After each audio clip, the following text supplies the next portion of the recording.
मित्रो, आज आपण बघणार आहोत जेव्हा आपण पोलीस भरतीचा फॉर्म भरतो तेव्हा जिल्हा कसा निवडावा।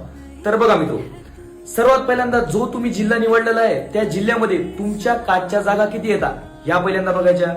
त्यानंतर मित्रो, त्या जिल्ह्यामध्ये ओपन काचच्या जागा किती येतात ह्या सुद्धा बघायच्या। तर या दोन्ही कशासाठी बघायच्या, कारण तुम्ही जर ओपन कॅटेगरीमध्ये जर नाही लागले तुमच्या कास्टमध्ये तरी लागले पाहिजे। त्यानंतर तुमच्यापेक्षा जर कोणी हुशार विद्यार्थी जर असला तर तो जर ओपन मध्ये लागला तर तुमच्या कास्टची जागा तुमच्यासाठी राखीव राहते आणि तुमच्या कास्टमध्ये तुम्ही लागू शकता।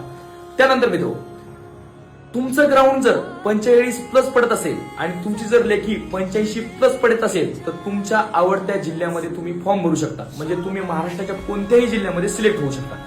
त्यानंतर मित्रो, लोकेशन बघा की बाबा आपण ज्या जिल्ह्यामध्ये फॉर्म भरणार आहोत त्या जिल्ह्यामध्ये आपण गेल्याच्या नंतर आपलं ग्राउंड चांगलं बसेल का।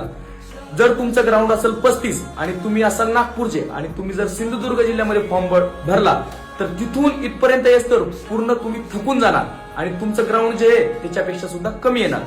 त्यानंतर मित्रो, सर्वात महत्वाचं, तुम्ही ज्या जिल्ह्यामध्ये फॉर्म भरलेला आहे त्या जिल्ह्यामध्ये आपण 100% लागणार आहोत आणि आपण घेतला जो निर्णय तो योग्यच आहे हा तुम्हाला 2026 मध्ये करून दाखवायचा आहे। त्यानंतर असं नाही म्हणायचं की बाबा मी फॉर्म भरलेला आहो, मी जर दुसऱ्या जिल्ह्यामध्ये जर फॉर्म भरला असता तर मी त्या जिल्ह्यामध्ये सिलेक्ट झालो असतो, असे तसे। कारण की एकदा फॉर्मची डेट निघून गेल्याच्या नंतर ते निर्णय आपले सगळे संपून जातात, समजलं मित्रो।